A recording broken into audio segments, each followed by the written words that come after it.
à mes fiançailles, j'ai dit, Seigneur, donne-moi une parole. Je voulais faire des petits carnets, et on a fait des très jolis carnets avec le repas qui avait été préparé. Je les ai encore gardés. C'était le repas des Maharajas. Évidemment, on recevait toute la famille Rajia. Tous des Maharajas qui arrivaient. Et je dis, Seigneur, je veux donner à chacun une parole. Puis je veux que tu me donnes une parole pour moi. Et Dieu m'a donné le psaume 112. Et il m'a dit, ça c'est ton mari. Alléluia. Alors quand vous avez l'occasion, vous lisez le psaume 112. Parce que c'est un très beau psaume. À propos de la foi, de l'intégrité, de la droiture. Il est écrit à propos du psaume 112, verset 7. Il ne craint pas les mauvaises nouvelles. Cet homme-là, cette femme-là, cette personne qui marche dans la foi, il ne craint pas les mauvaises nouvelles. Ne craint pas les mauvaises nouvelles. Son cœur est ferme, confiant en l'Éternel. J'aime ça. Mais je préfère encore la version Semeur. Parce que la version Semeur, elle est plus pertinente. Elle dit que son cœur est tranquille en l'Éternel. Pardon, son cœur est tranquille car il s'appuie sur l'Éternel.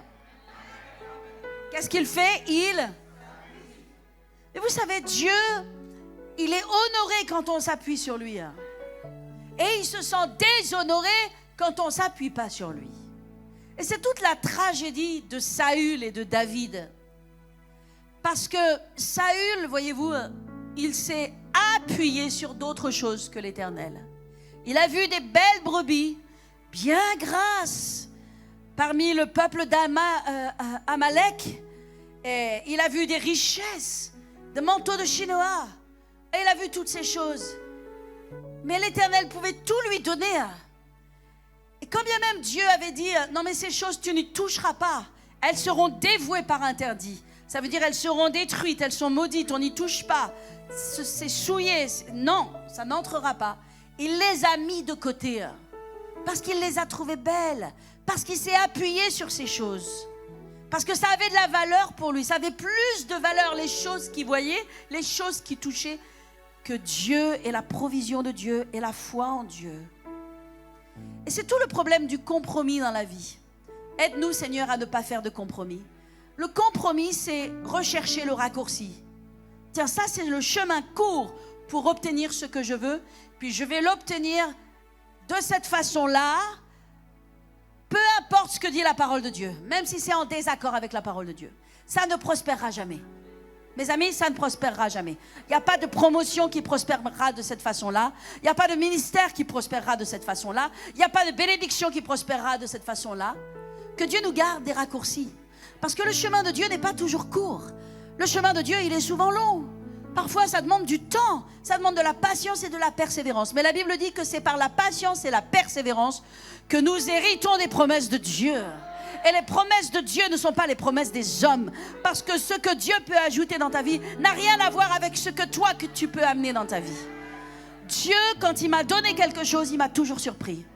Quand Dieu m'a donné quelque chose que j'ai reçu de sa main, c'était bien au-dessus et bien au-delà de tout ce que je pouvais penser, espérer ou demander. Est-ce que je parle à quelqu'un ce matin? Quand Dieu te donne, quand sa main te donne, c'est au-delà. Alléluia. C'est pourquoi nous ne devons pas chercher les raccourcis, mais nous devons chercher à plaire à Dieu. Nous devons nous appuyer sur le Seigneur. Nous devons chercher le Seigneur, parce que ce qu'il donne, c'est des trésors. Quand Dieu m'a donné mon mari, il m'a donné un trésor. C'était bien au-dessus et c'était bien au-delà. Quand Dieu m'a donné ma maison, il m'a donné un trésor. C'était bien au-dessus, c'était bien au-delà. Quand Dieu m'a demandé d'abandonner mes études, mon plan, ce que moi je considérais qu'était bien pour ma vie, pour partir dans une autre vie, dans laquelle je n'avais aucune vision, aucune optique, où je ne voyais pas 3 mètres devant moi. Quand j'ai obéi à Dieu, ma vie est devenue bien au-dessus et bien au-delà. Et c'est le chemin de tous ceux qui le suivent. C'est le chemin de tous ceux qui le servent. Ce sera ton chemin aussi à toi, si tu acceptes de le prendre. Si toi aussi tu veux marcher dans ce chemin. Il y a le chemin du compromis, il y a le chemin des raccourcis, il y a le chemin des convoitises, mais il y a le chemin de Dieu. Et dans le chemin de Dieu, il y a la provision de Dieu. Et il y aura tout ce dont tu as besoin. Et tu ne manqueras de rien dans le nom de Jésus. Vous savez pourquoi? Parce que le ruisseau de Dieu est plein d'eau. Parce que le ruisseau de Dieu est plein d'eau. Et c'est la tragédie, mes amis, entre Saül, l'esprit de Saül. Et souvent je prie, Seigneur, Père, que je n'ai pas le cœur de Saül, que je ne ressemble pas à Saül, qu'il n'y ait rien de Saül à l'intérieur de moi. Seigneur, que j'ai le cœur de David. Je prie que j'ai le cœur de David. Parfois j'ai peur et je dis, Seigneur, garde-nous d'avoir ce cœur que Saül avait, qui n'a pas été béni, qui n'a pas eu la bénédiction de Dieu, parce qu'il a regardé aux choses, il a regardé à l'opinion des hommes, il a été mu par des choses extérieures et non par des valeurs, et non par les valeurs de Dieu et les valeurs du royaume de Dieu. Il a choisi des raccourcis, mais David, lui, il a été intéressé que par les choses de Dieu. Il n'y avait que les choses de Dieu qui l'intéressaient. Dieu était au-dessus de lui. Le fait de vouloir accomplir les plans de Dieu, de vouloir plaire à Dieu, de se battre dans les batailles de Dieu, c'était naturel chez lui. Il ne le faisait pas pour lui-même, il ne le faisait pas pour un nom, il ne le faisait pas pour être connu, il ne le faisait pas pour être sur une estrade, il ne le faisait pas pour être vu, il ne le faisait pas pour être dans les caméras, il le faisait pour le Seigneur, il le faisait pour Dieu. Alléluia. Et c'est ça, avoir le cœur de David. Et c'est ce cœur que nous devons avoir. Alléluia. C'est un cœur qui s'appuie sur l'Éternel. Où est ta récompense? Elle est en Dieu. D'où viendra ton secours? De l'Éternel. D'où viendra tes bénédictions? De l'Éternel. D'où viendra ta femme, ton mari? De l'Éternel. D'où viendra la bénédiction dans ta vie? De l'Éternel. Alléluia. Seigneur, je ne veux pas de quelque chose que tu ne me donnes pas. Seigneur, que je ne reçoive pas quelque chose que tu ne me donnes pas, mais que j'ai dans ma vie juste ce que toi tu me donnes. Alléluia. Appuyez sur l'Éternel. Alléluia. Le psaume 20 déclare: ceux-ci s'appuient sur leurs chars et ceux-là sur leurs chevaux. Mais nous invoquons le nom de l'Éternel, notre Dieu. Nous nous appuyons sur l'Éternel. Nous ne voulons pas nous appuyer sur les chars. Nous ne voulons pas nous appuyer sur les chevaux. Nous voulons que l'Éternel soit notre libérateur. Qui est notre libérateur? L'Éternel. Qui est notre pourvoyeur? L'Éternel. Qui est celui qui nous protège? L'Éternel. Alléluia. Amen. Il est écrit dans Ésaïe 31, au verset 1, « Malheur à ceux qui descendent en Égypte pour avoir du secours. » L'Égypte représente le monde. Malheur à ceux qui descendent en Égypte pour y trouver du secours, qui s'appuient sur des chevaux et qui se fient à la multitude des chars. Oh Seigneur, aide-nous, alléluia. Et à la force des cavaliers, mais qui ne regardent pas vers le Saint d'Israël et qui ne recherchent pas l'Éternel. Est-ce que vous avez entendu ce verset? Je l'ai lu tellement vite que vous avez besoin que je le relise, n'est-ce pas? Vous êtes toujours avec moi? Ou je suis partie toute seule? Je vous ai perdu en chemin? Ok, on va relire ce verset ensemble. Alléluia. Malheur à ceux qui descendent en Égypte pour avoir du secours et qui s'appuient sur des chevaux et se fient à la multitude des chars et à la force des cavaliers, mais qui ne regardent pas vers le Saint d'Israël et ne recherchent pas l'Éternel. Que notre force ne vienne pas de nos richesses. Que notre force ne vienne pas de ce que l'on a mis dans le compte en banque. Que notre force ne vienne pas d'une certaine sécurité que nous avons dans ce monde, mais que notre force nous vienne de l'Éternel. Que nous nous appuyions sur l'Éternel. Alléluia. Encore un verset? Allez, encore un. Dans Ésaïe 10, verset 20, il est écrit: en ce jour-là, Ésaïe 10, verset 20, en ce jour-là, le reste d'Israël et les réchappés de la maison de Jacob cesseront de s'appuyer sur celui qui les frappait.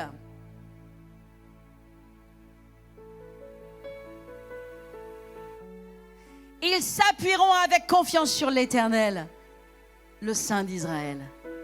Alléluia. Élevez votre main vers le ciel et dites: Seigneur, merci, parce que c'est toi mon assurance. Mon assurance est en l'Éternel. Elle n'est pas dans ce monde. Mon assurance est en toi. Alléluia. Au nom de Jésus. Amen. Vous savez, j'aimerais que vous tourniez avec moi dans Hébreux 11. Hébreux 11, c'est le grand livre de la foi. Et il nous raconte, ce livre de la foi, que rien n'a été fait dans ce monde sans la foi. Que tous nos patriarches, nos anciens, nos modèles dans la foi, tout ce qu'ils ont fait, ils l'ont fait par la foi. Ça veut dire que nous devons mettre dans notre vie de la foi. Parce que sans la foi, il n'y a rien qui va se passer. Or, la foi, verset 1, est la ferme assurance des choses que l'on espère. C'est la démonstration, c'est la substance des choses qu'on ne voit pas. Vous savez, ce qui est merveilleux à propos de la foi, c'est que la foi, c'est pas une nuée. C'est pas comme un nuage dans le ciel. C'est pas quelque chose que tu peux pas toucher, que tu peux pas sentir, que tu peux pas attraper. La Bible dit que la foi, c'est une substance. Alors, c'est pas dans la version Louis II, mais c'est pas grave. Mais il est écrit que la foi, c'est la démonstration, c'est la substance. Ça veut dire que lorsque la foi, elle devient tellement forte à l'intérieur de toi, quand tu passes de l'espérance à la foi, c'est quelque chose que tu peux toucher, que tu peux peser, qui est quelque chose de réel. C'est pas quelque chose d'irréel. C'est quelque chose que tu sais, que même si tes yeux ne le voient pas, c'est déjà là. Tu l'as. Et la seule chose que tu attends, c'est la manifestation. Et la manifestation, le temps que tu l'as, la foi, elle te fait danser. Non, mais littéralement danser. Danser dans ta maison, danser dans ta chambre de prière, danser dans ton war room, danser dans ce que tu veux. Alléluia. Amen. La foi, elle te fait rire. Alléluia. La foi, elle te fait même exploser de rire. Ce rire de l'esprit qui est si puissant, que le diable n'aime pas, parce que le diable n'aime pas les gens joyeux. Il aime les gens tristes, et il aime les gens sérieux. Mais le royaume de Dieu n'est pas triste, et le royaume de Dieu n'est pas des gens sérieux. Le royaume de Dieu, c'est le royaume de la joie. Alléluia, c'est le royaume de la musique, c'est le royaume de la louange, c'est le royaume de la célébration.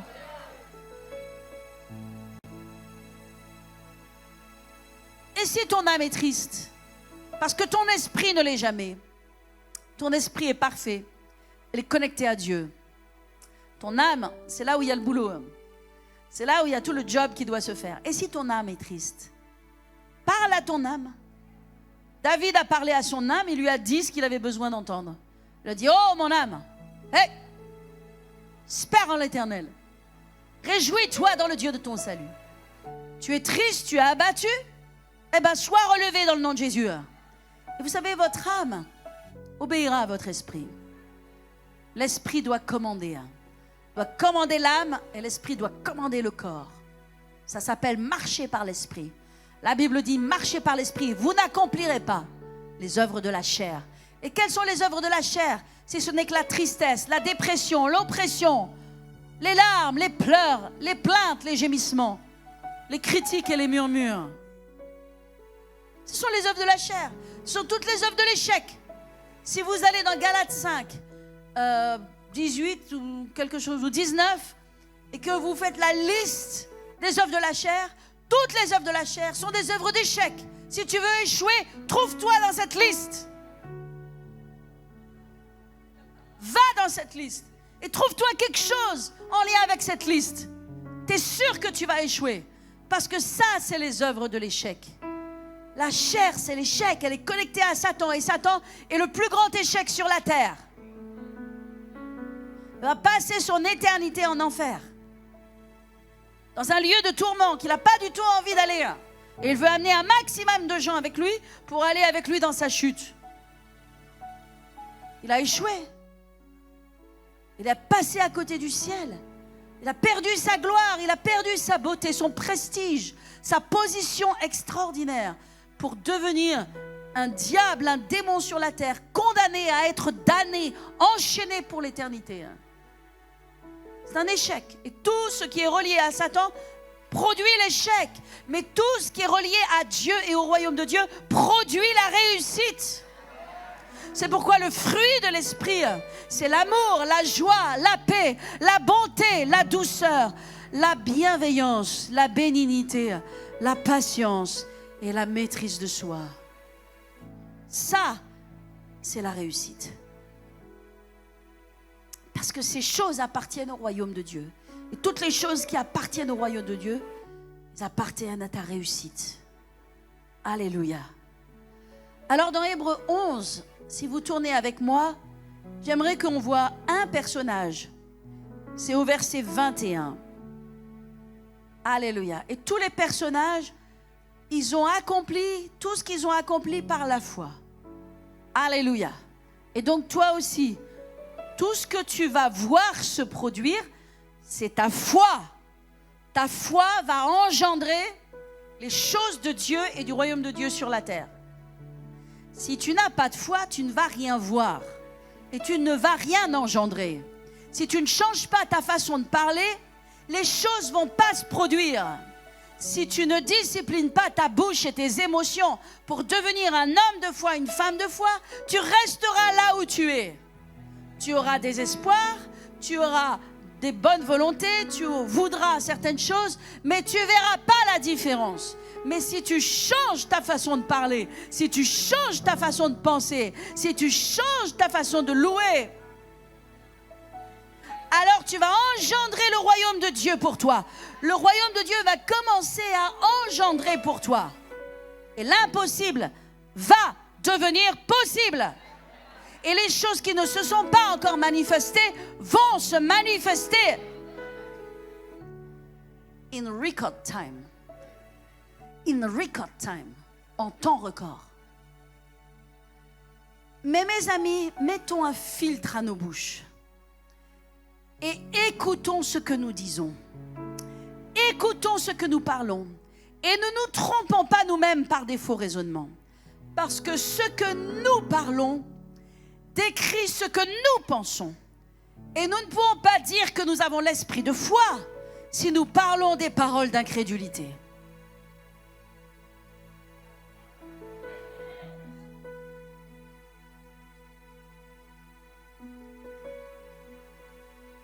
Il est clair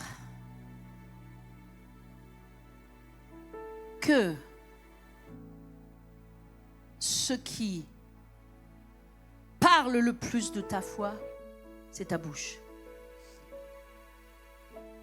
Si ta bouche ne peut rien dire de bon, au moins tais-toi.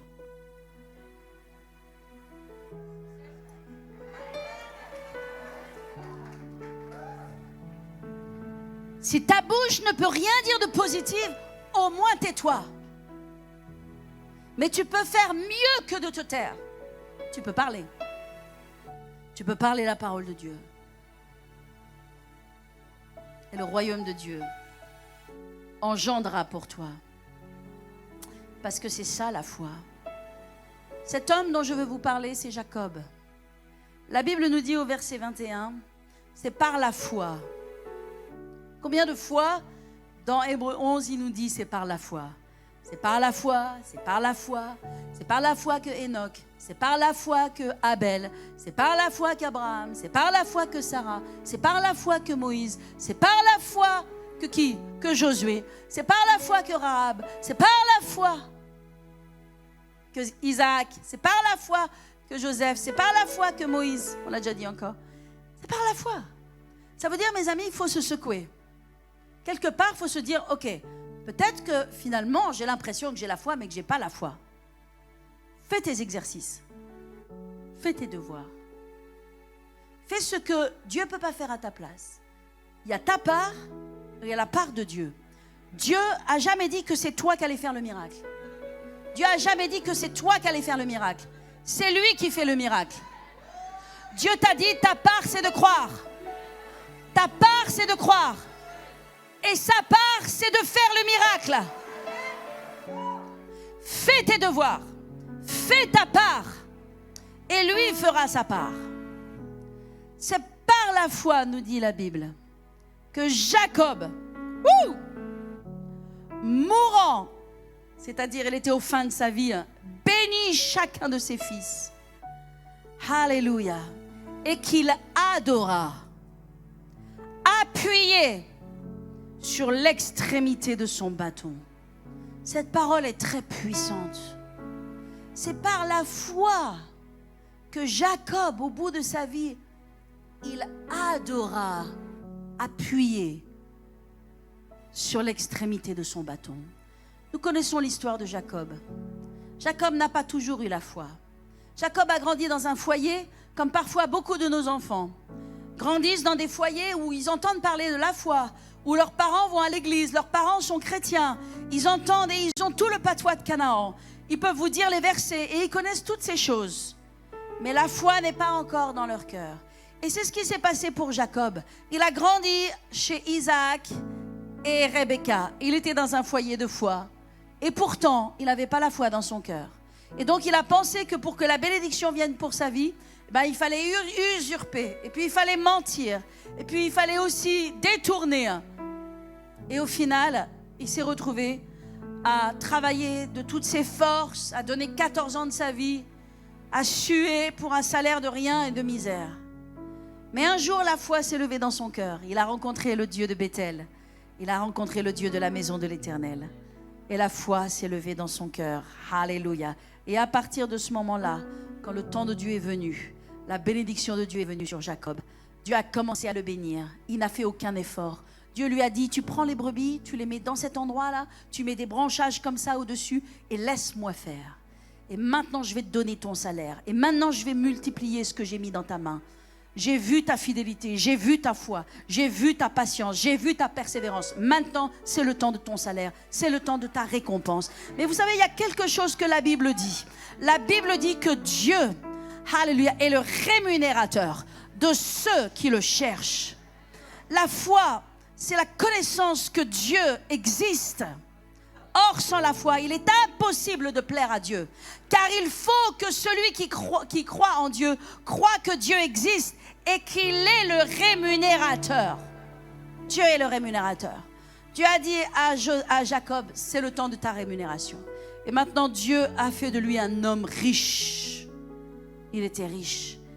Et il a appris à devenir non seulement Jacob, mais encore Israël. Prince avec Dieu, prince avec l'Éternel. Il est passé d'une dimension à une autre. Cette dimension, c'est la dimension de la foi. La dimension de la foi te fera passer de là où tu es aujourd'hui, avec les façons par lesquelles tu arrives, tant bien que mal, et comme tu peux, mais te faire passer de là où tu es à la dimension supérieure. Et ce qui doit te faire passer à la dimension supérieure, c'est la foi. La foi ne connaît pas de limites. Les seules limites de Dieu, c'est les limites de ton incrédulité. Wouhou! Thank you, Jesus. La Bible nous dit que Jacob, il adora, appuyé sur son bâton. Les patriarches avaient des bâtons. Moïse avait un bâton. Jacob avait un bâton. J'imagine qu'Abraham avait un bâton. Mais Élisée avait un bâton. Il a demandé à Géasi de tendre son bâton sur l'enfant mort. Le bâton, c'était quelque chose de particulier. Ce n'était pas un bâton qu'ils avaient pour un jour ou 2 jours, c'était un bâton qu'ils avaient pour toute la vie. C'était une pièce de bois taillée. Et sur cette pièce de bois taillée, il y avait gravé dessus toute l'histoire de leur vie. À chaque fois que Dieu avait fait un miracle, à chaque fois que Dieu avait répondu à et exaucé une de leurs prières, sur ce bâton, il y avait des choses qui étaient gravées. Peut-être la date était gravée, peut-être le miracle était gravé. Mais chacun avait son bâton. Tu ne pouvais pas prêter ton bâton à quelqu'un d'autre parce que c'était l'histoire de ta vie, l'histoire de tes miracles. Et la Bible nous dit qu'on peut imaginer le bâton de Jacob, tous les miracles qu'il y a eu dans la vie de Jacob, les révélations qu'il a eues, les rencontres qu'il a eues avec Dieu. Il avait son bâton. Et à l'extrémité de sa vie, il a adoré Dieu. Appuyé sur son bâton, appuyé sur la connaissance qu'il avait de Dieu, appuyé sur la connaissance et l'expérience qu'il avait de l'éternel Dieu. Dieu veut que tu sois appuyé sur lui. Et c'est ce qu'il te dit ce matin. Appuie-toi sur moi. Appuie-toi sur l'Éternel, ton Dieu. Appuie-toi sur Jésus, ton Sauveur. Appuie-toi sur le Saint-Esprit qui est ici-bas sur la terre et qui est ton conseiller, ton enseignant, qui est ton Dieu de miracles, qui est l'Esprit de vérité, qui est la puissance qui ne te mentira pas, qui est celui qui te donnera la révélation de toutes choses. Appuie-toi sur le Seigneur. Est-ce que je parle à quelqu'un ce matin? Est-ce que le Seigneur parle à quelqu'un ce matin? Alléluia. Élevons nos mains vers le ciel. Commençons à adorer Dieu. Dieu veut faire des grandes choses dans cette église. Et Dieu veut faire des grandes choses dans la vie de ses enfants. Je déclare la multiplication. Alléluia. Je déclare que l'église entre dans le surnaturel par la foi. Seigneur, je prie que chaque personne ici reçoive le langage de la foi, la parole de foi. Alléluia. Seigneur Père, l'esprit de foi dans ce lieu qui nous amène de la 3e dimension à la 4e dimension. Alléluia. Reçois dans le nom de Jésus. Je prie, reçois dans le nom de Jésus. Si vous êtes ici ce matin, ou si vous êtes derrière votre écran et que vous n'avez jamais donné encore votre vie à Jésus, que si vous deviez mourir demain, vous n'êtes pas sûr d'aller au ciel, d'avoir fait la paix avec Dieu. Vous n'êtes pas sûr que vos péchés sont vraiment pardonnés. Vous n'êtes pas vraiment sûr que vous irez au ciel. Vous avez besoin de faire la paix avec Dieu. Je vais vous inviter à répéter cette prière de tout votre cœur parce que vous devez vraiment inviter Dieu dans votre vie. Il est un gentleman, il ne vient que par invitation. Alors simplement répétez derrière moi, dites: Seigneur Jésus, je viens à toi ce matin. Je t'ouvre mon cœur et je fais de toi mon Dieu, mon Seigneur et mon Sauveur de gloire. Tu pardonnes tous mes péchés et toutes mes fautes. Merci pour ton sang qui me lave et qui fait de moi ton enfant. Merci Jésus d'être mort à la croix pour moi et la vie éternelle que je reçois maintenant. Au nom de Jésus, et tout le peuple de Dieu dit Amen. Toutes les personnes en ligne, Amen, qui ont donné leur vie à Jésus maintenant, je vais vous demander de nous envoyer le mot sauver afin qu'on puisse entrer en contact ensemble. Amen. Et qu'on puisse vous offrir une Bible ou un livre ou quelque chose qui va vraiment vous bénir. Donc envoyez-nous le mot sauver sur le numéro WhatsApp qui s'affiche.